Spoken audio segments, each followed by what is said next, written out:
నమస్కారం. స్వతంత్ర భారతం అర్థవంతమైన చర్చా వేదిక కార్యక్రమానికి స్వాగతం. మంగళవారం ఉదయాన్నే నిద్ర లేచేసరికి వరవర్రావు గారు ప్రముఖ మానవ హక్కుల పోరాట నాయకులు, అలాగే దేశవ్యాప్తంగా అనేక ప్రాంతాల్లో పౌర హక్కుల మానవ హక్కుల సంఘాల నాయకుల మీద మహారాష్ట్ర పోలీసులు ఎంక్వైరీ పేరుతో వాళ్ళని విచారణ జరిపి దాదాపు 4-5 గంటల పాటు విచారణ జరిపి 5 కీలకమైనటువంటి నాయకుల్ని అరెస్ట్ చేసి మహారాష్ట్రకు తరలించే ప్రయత్నం జరిగింది. దాని మీద సుప్రీంకోర్టు నిన్న చాలా విస్పష్టమైనటువంటి ఒక ఆదేశం ఇచ్చింది. ప్రజాస్వామ్యంలో భిన్న అభిప్రాయాలు కనుక తావులేనట్టుగైతే ఆ ప్రజాస్వామ్యం బద్దలవుతుంది.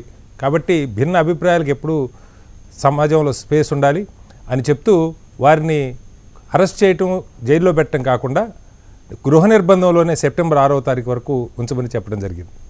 ప్రభుత్వం పెట్టినటువంటి కేసులు, మహారాష్ట్ర పోలీసులు పెట్టిన కేసులు చట్ట వ్యతిరేక కార్యకలాపాల నిరోధక చట్టం అని, చాలా తీవ్రమైనటువంటి చట్టం, మరణశిక్ష కూడా విధించడానికి అవకాశం ఉన్న చట్టాలు పౌరుల హక్కుల కోసం పోరాడే నాయకుల మీద నమోదు చేయడం జరిగింది.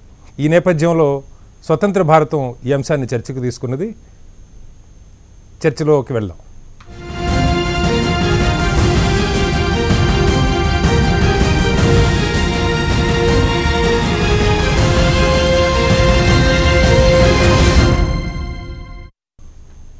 చర్చలో శ్రీ రావుల శ్రీధర్ రెడ్డి గారు, భారతీయ జనతా పార్టీ అధికార ప్రతినిధి, అలాగే కొనగాల మహేష్ గారు, ఏఐసిసి సభ్యులు, శ్రీ వేణుగోపాల్ గారు, వీక్షణం పత్రిక ఎడిటర్ మనతో పాటు స్టూడియోలో ఉన్నారు. అలాగే తిరుపతి స్టూడియో నుంచి మరికొద్దిసేపట్లో క్రాంతి గారు, APCLC Andhra Pradesh chapter vice president పాల్గొంటారు.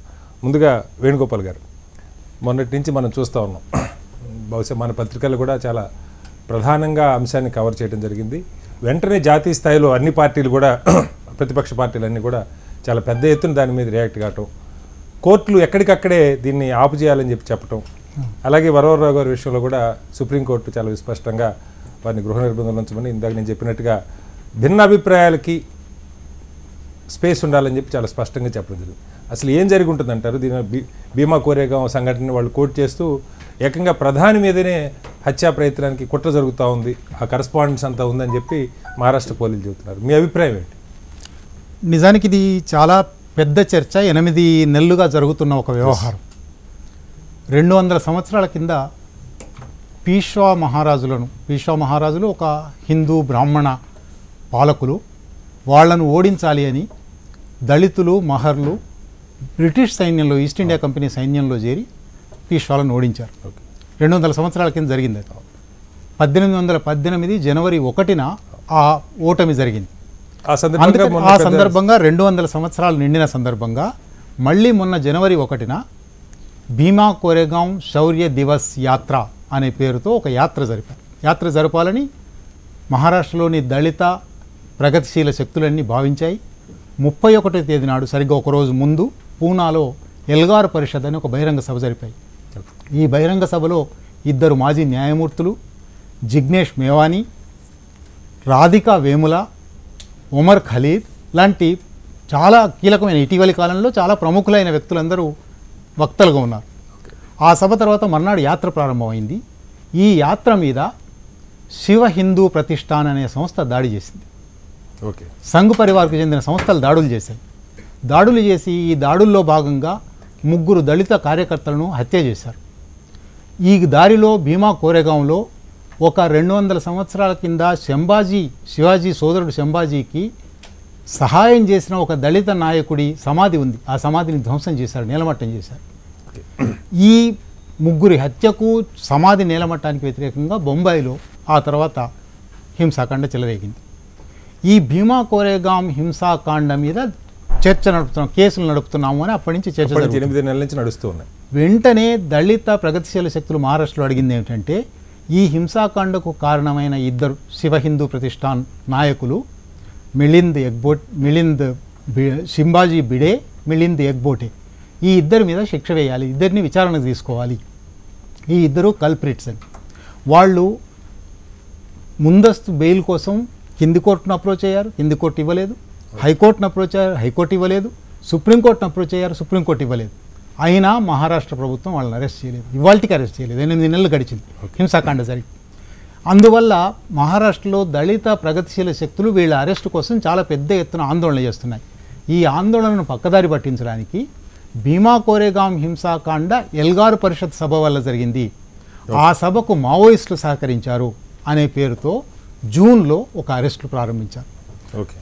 ఢిల్లీలో ఏమి సంబంధం లేదు ఎల్గారు పరిషత్తో, ఢిల్లీలో ఎల్గారు పరిషత్తో ఏమీ సంబంధం లేని బొంబాయిలో ఎల్గారు పరిషత్తో కొంత అక్కడికి వెళ్ళి వక్తగా మాట్లాడిన ఒక ఆయన సుధీర్ ధావ్లే అని దళిత నాయకుడు, దళిత రిపబ్లికన్ పార్టీ నాయకుడు, ఆయన బొంబాయిలో ఉంటాడు, ఆయనను అరెస్ట్ చేశారు.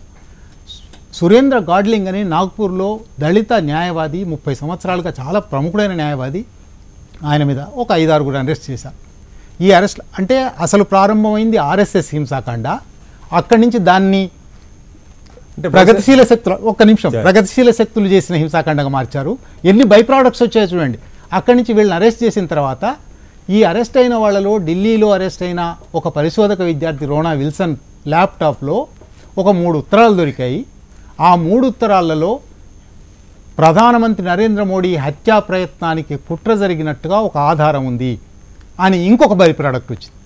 ఈ ఉత్తరంలో వరవరరావు గారి పేరుంది అని అప్పుడే జూన్ 6 నుంచి 9 మధ్య ఈ 3 ఉత్తరాలు బయటపెట్టారు. ఎంత హాస్యాస్పదమైన విషయం అంటే ఈ 3 ఉత్తరాలలో ఒక హిందీ ఉత్తరం, 2 ఇంగ్లీష్ ఉత్తరాలు. హిందీ ఉత్తరంలో వరవరరావు గారి పేరుంది. హిందీ ఉత్తరం పూర్తిగా ప్రొఫెసర్ జిఎన్ సాయిబాబా మీద విధించిన శిక్షకు వ్యతిరేకంగా దేశవ్యాప్త ప్రచారం జరగాలి, ఈ ప్రచారానికి వరవరరావు గారు సహకరిస్తారు అని ఉంది. దానిలో మోడీ అనే మాట లేదు హిందీ ఉత్తరంలో. ఇంగ్లీషు ఉత్తరంలో మోడీ పేరుంది. రాజీవ్ గాంధీ లాంటి చర్య మోడీ మీద తీసుకోవాలి, దాంట్లో ఎవరి పేర్లు లేవు, వరవరరావు గారి పేరు లేదు. ఈ 2 ఉత్తరాలు ఒకే ల్యాప్టాప్లో దొరికాయి అని అన్నారు. అందువల్ల 2 ఉత్తరాలు ల్యాప్టాప్లో దొరికితే రెండింటికి సంబంధం ఉన్నట్ట, అదొక చర్చ. అసలు ఈ ఉత్తరాలు బోగస్, ఫేక్, ఈ ఉత్తరాలు కూట సృష్టి అని శరద్ పవార్ గారు ఖండించారు. వెంటనే మహారాష్ట్ర ప్రభుత్వంలో భాగస్వామి అయిన శివసేన ఖండించింది. మహారాష్ట్రకు చెందిన బొంబాయి కాంగ్రెస్ నిరుపమ సంజయ్ వెంటనే ఖండించాడు. అందరూ కూడా నిరుపమ సంజయ్ అయితే ఇంకొక అడుగు ముందుకు వేసి పడిపోతున్న మోడీ గ్రాఫ్ను లేవనెత్తడానికి, ఒక సానుభూతి సంపాదించడానికి తన మీద హత్యా ప్రయత్నం జరిగిందని తయారు చేసి అట్లా వరవరరావు గారి పేరు వచ్చింది. వెంటనే ఒక్క నిమిషం, అంటే బహుశా దేశ చరిత్రలో ఒకేసారి దేశంలో వివిధ ప్రాంతాల్లో ఉన్నటువంటి ఇలా ప్రగతిశీల శక్తుల నాయకులు అనుకోండి, లేకపోతే మానవ హక్కుల కోసం పోరాడే వాళ్ళు అనుకోండి, వాళ్ళందరినీ అరెస్ట్ చేయడం గతంలో ఎప్పుడన్నా ఒకేసారి ఎమర్జెన్సీలో జరిగింది. జూన్ 25 రాత్రి లేదా 26 పొద్దున 1975లో జరిగింది తప్ప ఎప్పుడు జరగలేదు. ఇప్పుడు వరవరరావు గారి పేరు అట్లా జూన్ 6, 9 వచ్చింది. దాన్ని ప్రతి ఒక్కళ్ళు మీరు ఇప్పుడు ఒకసారి ఇంటర్నెట్ మీద చూస్తే వందలాది మంది ఖండించారు. ఇవి సంబోధన మావోయిస్టులు చేసే సంబోధన లాగా లేదు, సంతకాలు మావోయిస్టుల సంతకాల లాగా లేవు, వాడిన భాష మావోయిస్టులది కాదు. ఇంకా హాస్యాస్పదమైన విషయం, డిసెంబర్ 6న మనం జరపబోయే కార్యక్రమానికి, డిసెంబర్ 6 అంటే అంబేద్కర్ వర్ధన్, డిసెంబర్ 6న మనం జరపబోయే కార్యక్రమానికి ఏమేమి ఏర్పాట్లు చేయాలి అని జనవరి 2న రాసిన ఉత్తరంలో రాశారు. అంటే ఉత్తరం తయారు చేసిన వాడు కూడా ఫోర్జరీ కూడా ఎంత అన్యాయంగా జరిగిందో బయటపడింది. అందువల్ల 3 నెలల పాటు ఆ ఉత్తరాల మీద మాట్లాడలేదు. జూన్లో జరిగింది. ఇప్పుడు ఆగస్టులో ఆ ఫోర్జరీ అనే మాట మర్చిపోయి ఉంటారులే అందరూ అని మళ్ళీ ఒకసారి దాన్ని తవ్వితీశారు. సందర్భం కూడా చూస్తే ఇంకా గ్రాఫ్ పడిపోతుంది. ఇంకా గ్రాఫ్ పడిపోయిన సందర్భంలో మళ్ళీ ఒకసారి సానుభూతి క్రియేట్ చేయడానికి, దేశవ్యాప్తంగా ప్రజా గళాలను మూసివేయడానికి, ప్రజా ఉద్యమాల గళాలను మూసివేయడానికి ఈ పని చేశారు. క్రాంతి గారు, మీరు తిరుపతి స్టూడియోలో ఉన్నారు. అంటే నిన్న మొన్న జరుగుతున్నటువంటి సంఘటనలు కానీ, పత్రికల్లో ప్రముఖంగా రావటం కానీ, గతంలో చాలా సందర్భాల్లో ఈ పౌర హక్కుల సంఘాల నాయకుల విషయంలో కానీ మరొకటి కానీ ప్రధానంగా పత్రికలు అంత ప్రాముఖ్యతనిచ్చేవి కావు, ప్రధాన మెయిన్ స్ట్రీమ్ పత్రికలు. కానీ ఈసారి చాలా ప్రముఖంగా వాటి గురించి ప్రస్తావించి, అలాగే జాతీయ స్థాయిలో వివిధ నాయకులు దీన్ని చాలా తీవ్రంగా ఖండించడం, వెంటనే కోర్టులు ఏకంగా ప్రధాని మీద హత్యా ప్రయత్నం కుట్రని చెప్పిన సందర్భంలో కూడా కోర్టులు చాలా ఖరాఖండిగా, సుప్రీంకోర్టు అయితే చాలా విస్పష్టమైన వ్యాఖ్యలు చేసింది. ఇది పూర్తిగా ఈ ధోరణి మంచిది కాదు, ఈ గొంతుకలు వినపడాలి సమాజంలో, మీరు వాళ్ళని అరెస్ట్ చేయడానికి వీల్లేదని చెప్పి కోర్టు చాలా స్పష్టంగా చెప్పడం జరిగింది. దీన్ని మీరు ఎలా చూస్తారు? ముఖ్యంగా ఈ అరెస్టులకు సంబంధించినటువంటి విషయంలో రీసౌండ్ వస్తుందండి. చెప్పండి క్రాంతి గారు, వినపడుతుంది, చెప్పండి. హలో, క్రాంతి గారు కంటిన్యూ చేయండి.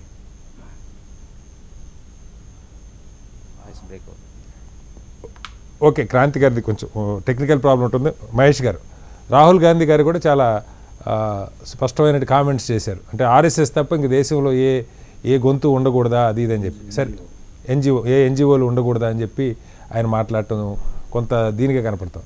అంటే సరే నేను రాజకీయం ఇప్పుడు మీరు ఒకటి ఇలాంటి ఆధారాలు ఉంటే దాన్ని నిజంగా భారత ప్రధాని ఏ పార్టీకి చెందిన వాళ్ళు భారత ప్రధాని ఉన్నా అలాంటి కుట్రలు ఏమైనా జరిగితే దాన్ని ఛేదించడంలో, వాళ్ళని ముందస్తుగా అరెస్ట్ చేయడంలో, కఠినమైన చట్టాలు పెట్టడంలో ప్రజాస్వామ్యంలో ఎవరికి అభ్యంతరం ఉండదు. కానీ నిన్న జరిగిన దానిలో కోర్టు వ్యాఖ్యలు కానీ ఆ హడావుడి చర్యలు కానీ మనం చూస్తే వాళ్ళకి అసలు ఆ ప్రొసీజర్ ప్రకారం కూడా చేయలేదని కూడా కోర్టు కామెంట్ చేసింది. దీన్ని మీరు ఎలా చూస్తున్నారు పార్టీగా? అంటే ఇప్పుడు దీంట్లో రెండు అంశాలు. ఒకటి, వారు ఏమన్నా సుదీర్ఘకాలం పాటు పౌర హక్కుల కోసం పోరాడుతున్న నాయకులు వారు చెప్పిన దాంట్లో 2-3 వ్యాలిడ్ పాయింట్స్ మనం కన్సిడర్ చేయాల్సిన అవసరం ఉంటుంది చర్చలో. ఒకటి, ఆర్ఎస్ఎస్ చేస్తున్న దాన్ని డైవర్ట్ చేసే కార్యక్రమం జరుగుతూనే మోడీకి దగ్గరలో పడుతున్న ఎన్నికలు ముందు ఎదురవుతున్న ఎన్నికల్లో సింపతి గ్యాదర్ చేసుకునే ప్రయత్నం జరుగుతుంది. దానికి యథా రాజ తథా ప్రజ. ఎందుకంటే ఇది మొదటిసారి కాదు. గతంలో మీరు చూస్తే గుజరాత్ ఎన్నికల సమయంలో పాకిస్తాన్కే సుపారీ ఇచ్చిను నన్ను చంపడానికి అన్నాడు. ఇది ప్రధాని స్థాయి కుర్చీలో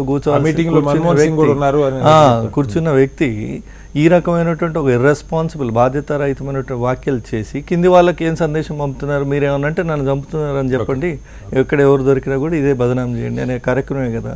దానివల్ల ఏమైంది, గుజరాత్లో బొట్టబొట్టి మెజారిటీతో చావదప్పి కన్ను లొట్టపోయి బయటపడ్డారు. రేపు పొద్దున దేశవ్యాప్తంగా జరుగుతున్నాయి. దేశవ్యాప్తంగా ఇంత కక్ష కట్టడానికి ఈ ప్రజాస్వామికవాదుల మీద, లేదంటే ప్రగతిశీల భావజాలంతో పనిచేస్తున్న కవులు, కళాకారులు, రచయితల మీద ఇంత కక్ష కట్టడానికి కారణం ఏంటంటే బీహార్ అంటే యాదృచ్ఛికంగా బీహార్ ఎన్నికల తర్వాత వచ్చినాయి. కానీ ఆ బీహార్ ఎన్నికల ముందు దేశవ్యాప్తంగా ఒక టెంపో ఏమొచ్చిందంటే కొంత బుద్ధిజీవులందరూ కూడా ఏకమై ఈ ఇంటాలరెన్స్కి, అసహనానికి వ్యతిరేకంగా అవార్డుల వాపసీ కార్యక్రమం కానీ, బాహాటంగా విమర్శలు కానీ చేస్తూ వచ్చినటువంటి సందర్భాలు మనం చూస్తాం. వీటన్నిటి మీద రివెంజ్ తీసుకునే కార్యక్రమంలో ఎక్కడెక్కడ భావజాలంతోనైతే ప్రజలు చైతన్యమవుతున్నారో ఆ భావజాలాన్ని తొక్కిపెట్టే ప్రయత్నం కేంద్రంలో ఉన్న మోడీ ప్రభుత్వం చేస్తూ ఉంది. ఒక పక్షాన దేశ ప్రగతి కోసం, లేదంటే ఈ దేశంలో మానవ హక్కుల ఉల్లంఘన జరిగితే ఖండిస్తూ వాటి బాగు కోసం పనిచేస్తున్న సంఘాలను ఇట్లా అణిచివేస్తూ, రెండో వైపు ఏం చేస్తున్నారు, ఎక్కడ చూసిన దళితులమైన దాడులు చేసిన వాళ్ళ మీద కేసులు కట్టే పరిస్థితి ఉండదు. వాళ్ళ భావజాలాన్ని సమర్థిస్తూ పెంచి పోషిస్తూ పోతున్న పరిస్థితి మనం చూస్తున్నాం. కాంగ్రెస్ ఉన్నప్పుడు కూడా, కాంగ్రెస్ అధికారంలో ఉన్నప్పుడు కూడా జాతీయ స్థాయిలో సరే మతపరమైన అంశాలు పెద్దగా ప్రస్తావనకు రాకపోయినా, మతపరమైన అసహనం ఈ భాష వినపడకపోయినా, ఈ ప్రగతిశీల శక్తుల పట్ల కానీ లేదు సరే అడవుల్లో ఉండి పోరాటం చేసే వాళ్ళ పట్ల కఠిన వైఖరి అవలంబించడం, లేదు చర్చలు 1-2 సందర్భాల్లో జరిగి ఉండొచ్చు, అది వేరే విషయం. ప్రయత్నాలు మొత్తంగా అంటే కాంగ్రెస్ ధోరణి దీనికి భిన్నంగా ఏమన్నా ఉందా గతంలో?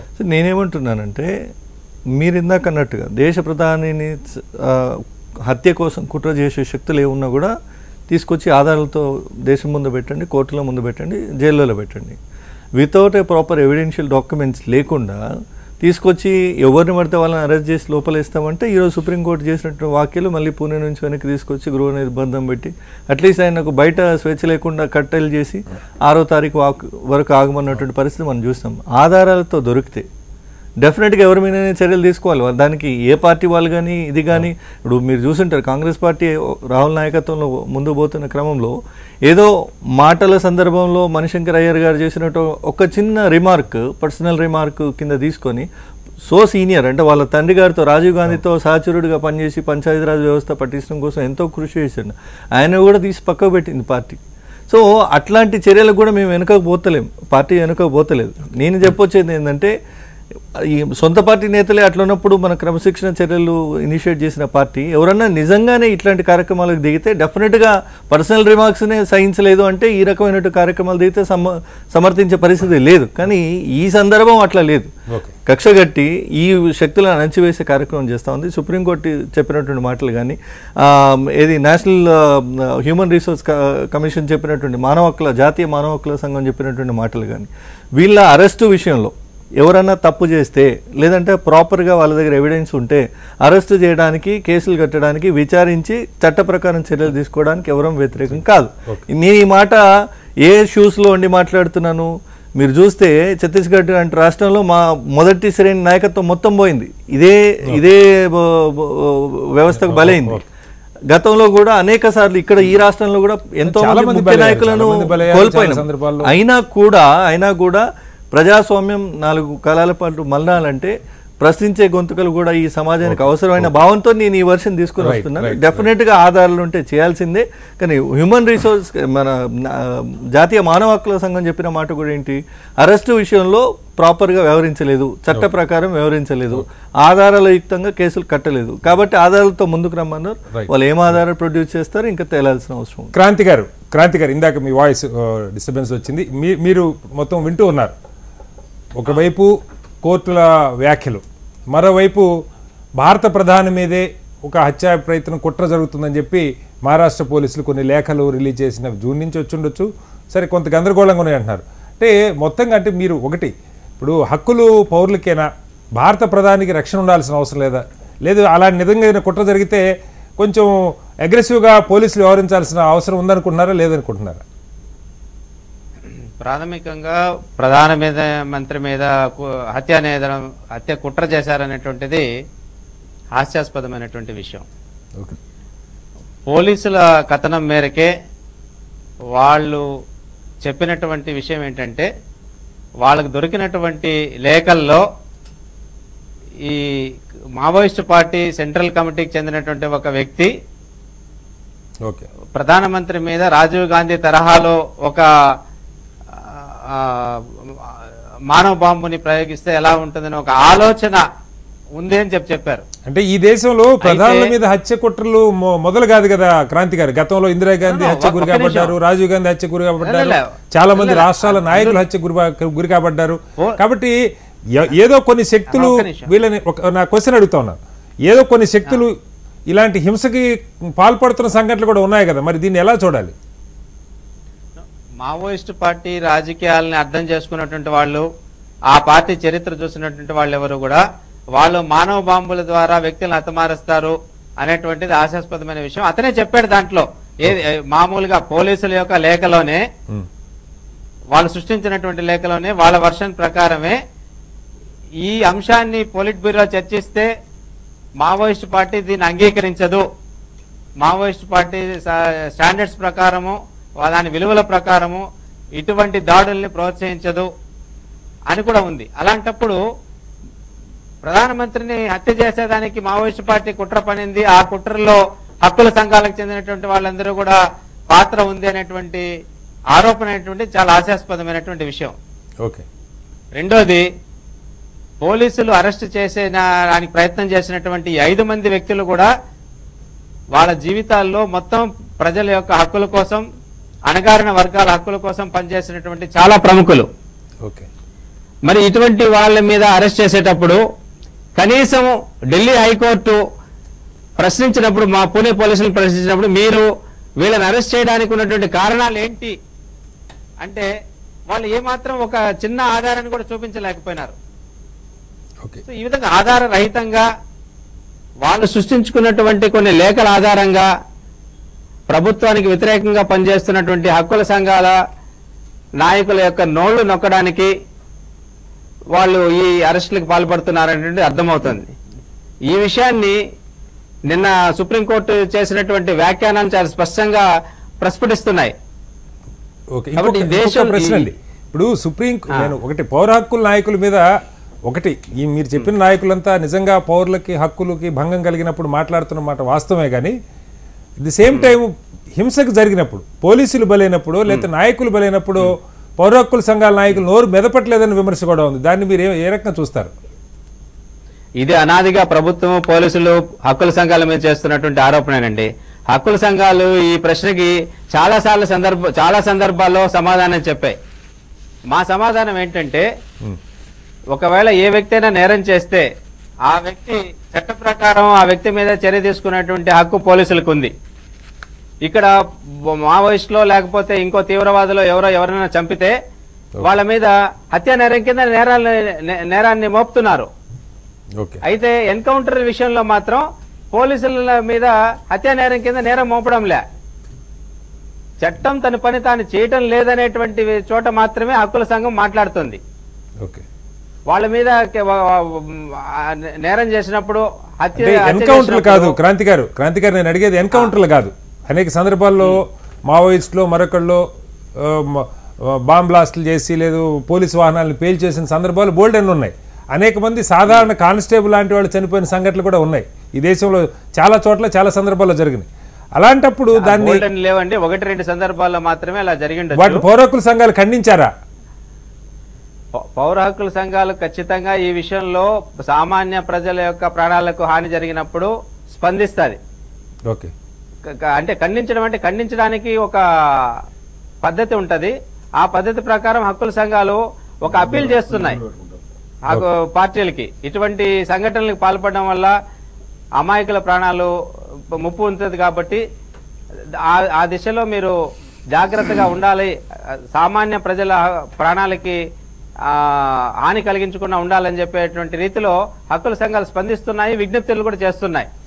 ఓకే, అయితే చట్టం తన పని తను చేసుకొని పోతుంది కదా. రైట్ అండి, మళ్ళీ వస్తాను క్రాంతికారి మీ దగ్గరికి. శ్రీధర్ రెడ్డి గారు మీరు విన్నారు సరే. ఒకటి, ఇవాళ తీవ్రవాదము లేదు వాళ్ళకి సానుభూతిగా మాట్లాడే గొంతుకులో లేదు ప్రజల తరపున గొంతుకులు వినిపించే వాళ్ళు కొత్త కాదు. 60-70 ఏళ్ళుగా స్వతంత్రం వచ్చిన దగ్గర నుంచి అణచివేత ఉన్న ప్రతి చోట లేదు ఎదుగుదల రాని చోట ఉపాధి లేని చోట ప్రపంచంలో ఎవరు చెప్పినా కూడా ఇలాంటి తీవ్రవాదం మరొకటి ఎందుకు వస్తుంది అన్నదానికి వాళ్ళని ఆదుకునే మనుషులు లేరు. అక్కడ రకరకాల వివక్ష కావచ్చు లేదా ఎదిగే అవకాశాలు కలగకపోవటం కావచ్చు, ఇవన్నీ కూడా కారణాలుగా చెప్తూ వచ్చారు. సరే, వాళ్ళ బలహీనల తరపున కొంతమంది గొంతు వినిపిస్తూ ఉన్నారు, అది ఒక పార్శ్వం. రెండోది, హింస జరుగుతున్న మాట నిజం. ఎవరు చేశారు ఎందుకు చేశారు అన్నది వారి మావోయిస్టులు కాకపోతే ఎల్టీటీ వాళ్ళు చేసి ఉండొచ్చు, లేకపోతే ఖలిస్తాన్ తీవ్రవాదులు చేసి ఉండొచ్చు, ప్రధానులు చంపిన సందర్భాలు కూడా మనం చూసాం. అయితే ఈ పర్టికులర్ కాంటెక్స్ట్లో మోడీ గారు ప్రధాని అయిన తర్వాత ఆయనంతటా ఆయన ఇందాక మహేష్ గారు కోట్ చేసినట్టు గుజరాత్ సందర్భంలో ఒక వ్యాఖ్య చేశారు స్వయంగా ప్రధాని. అది కూడా ఏ మచ్చ లేని మన్మోహన్ సింగ్ గారు లాంటి ప్రధాని సమక్షంలో జరిగింది ఈ సుపారీ అని చెప్పి కూడా ఆయన చెప్పడం జరిగింది. సరే, ఇవాళ కేసులు పెట్టిన వాళ్ళు వీళ్ళెవరు ప్రత్యక్షంగా చెప్పి కూడా దగ్గర చాలా కాలం గుజరాత్ ఎలక్షన్ కాంటెక్స్లో చెప్పారు. ఆ సందర్భంగా అంటే విమర్శలు రావడానికి కారణం మీరు కూడా ఆలోచన చేసుకోవాలి.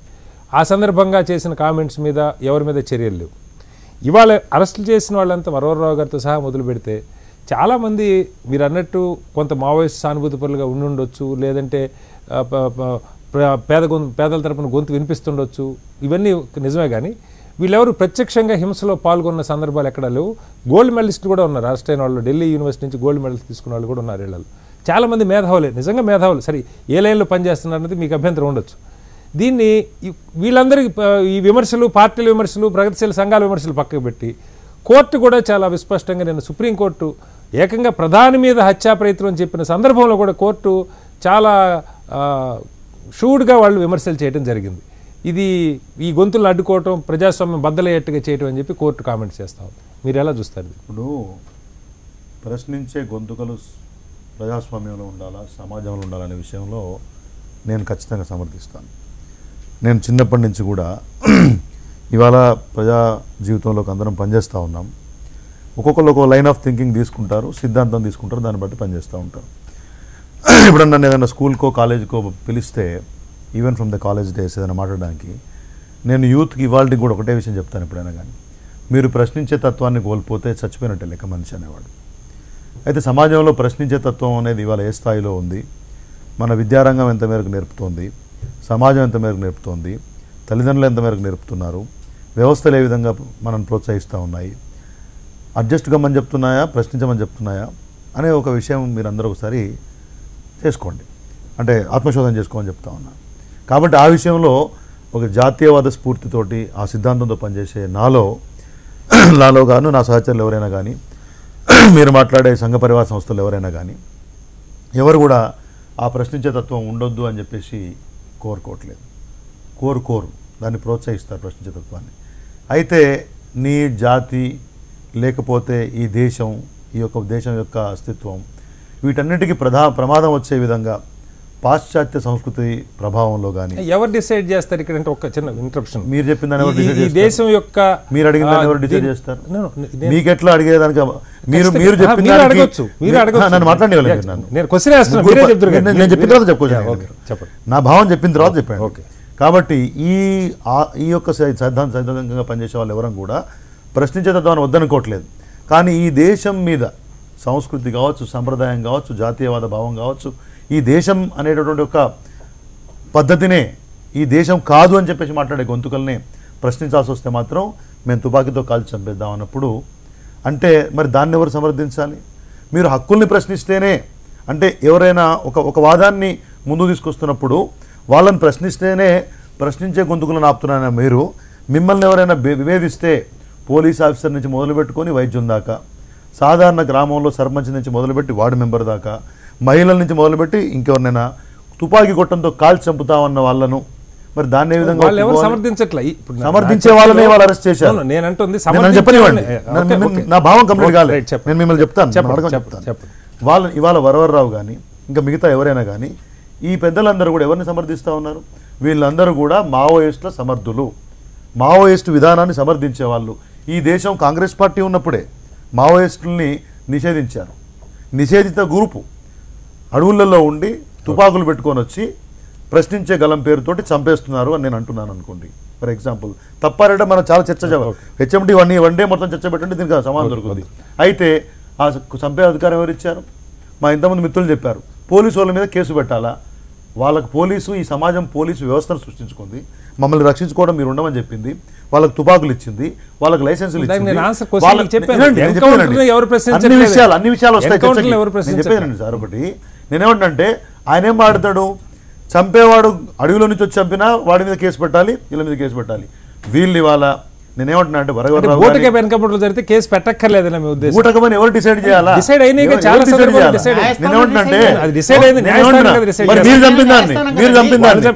మీరు ఒకటి నేనేమంటున్నాను, నిషేధిత ఉగ్రవాదులు అని చెప్పిన వాళ్ళని చంపితేనేమో కేసు పెట్టమంటావు, అమాయకులను చంపితే ఆ కుటుంబాలు చిన్న భిన్నమైతే మీరు ఇన్ఫార్మర్లుగా ముద్రేసి, భూస్వాములుగా ముద్ర వేసి ఆ తర్వాత ఎప్పుడో తీరిగ్గా నువ్వు మీటింగ్ పెట్టుకొని మేము తప్పు చేసినాం చారిత్రకంగా అని చెప్తే ఆ కుటుంబాలకు ఎవరు నేను అడిగే ప్రశ్న ఏంటంటే ఒకటే, ఇవాళ మోదీ ప్రభుత్వం మీద దుమ్మెత్తిపోసే మీరు ప్రధానమంత్రి మీద హత్యా ప్రయత్నం జరిగిందని చెప్పేసి మోడీ గారు కేసు పెట్టలే, పోలీసు వాళ్ళకి దొరికినటువంటి సమాచారం నేను వరంగరావు నిజమైన ఉత్తరం చెప్పిన కాలేజీ నుంచి వచ్చినాను. పేరుకు పౌరాకులు కానీ మీరందరూ పోరాటం చేసేది నక్సలైట్ల హక్కుల కోసము, తీవ్రవాద హక్కుల కోసము. ఎప్పుడైనా కానీ ఏదైనా నాలాల పడి చచ్చిపోతేనో, హాస్పిటల్లో చచ్చిపోతున్నాం, ఇలా కార్పొరేట్ హాస్పిటల్లో ప్రజల ప్రాణాలు పీలుస్తుంటే మాలాంటి పోరాడుతున్నాం. ఏనాడు మాట్లాడినావు నువ్వు? ఎప్పుడైనా ఎవరైనా వేణుగోపాల్ గారు నేను అదే మాట్లాడతాను,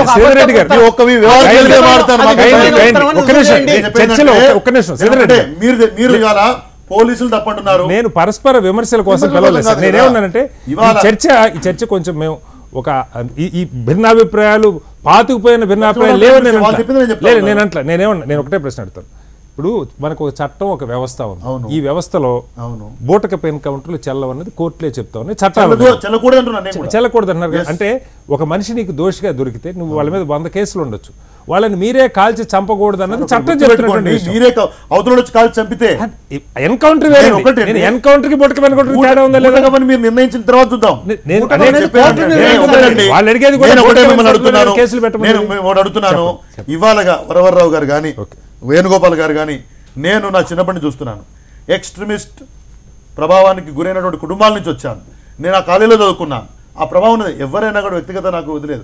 కానీ నేనేమంటున్నానంటే ఈ సమాజమే ఎన్నుకున్నటువంటి ప్రభుత్వం నిషేధిత గ్రూప్ అని చెప్పిన వాళ్ళను మీరు ఎట్లా సమర్థిస్తారు? నిషేధిత గ్రూప్ సమర్థించే వాళ్ళు ఎట్లా మీరు అవుతారు? ఈ కేసులకు సంబంధించి చాలా మంది మేధావులు ఏంటంటే ప్రభుత్వం నుంచి ఎప్పుడన్నా ప్రెషర్ వచ్చినప్పుడు దళితుల అంశాలను అడ్డం పెట్టుకోవడం అనేది పరిపాటు అయిపోయింది. దయచేసి దళితులను ఏదో ప్రభుత్వానికి వ్యతిరేకంగా తీర్చిదిద్దే ప్రయత్నం చేయకండి. ఈ దేశానికి అత్యంత ప్రమాదకారి లెఫ్ట్ వింగ్ ఎక్స్ట్రీమిజం, దాన్ని మీరు సపోర్ట్ చేస్తున్నారు, నిషేధ గ్రూప్ లో సపోర్ట్ చేస్తున్నారు. చర్చని కొనసాగించే ముందు చిన్న విరామం.